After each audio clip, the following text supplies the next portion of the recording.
Today we'll talk about how can you change language on your Eyecon app. We're going to figure out the solution on know how you can do that on your app. So you just follow these ways, then it's going to work with you.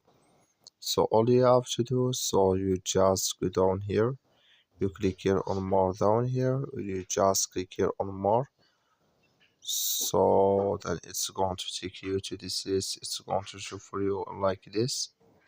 So then all you have to do now, you just click here on settings here. When you just click on settings, then you come to next here, it's going to show for you like this. So then all you have to do now, you just click here on language, you just click on it. Then here can you select your language here. There is a lot of languages can you add. So that's all you have to do. I wish you I get it. That's all. Thank you for watching. Don't forget to support us by liking and subscribe.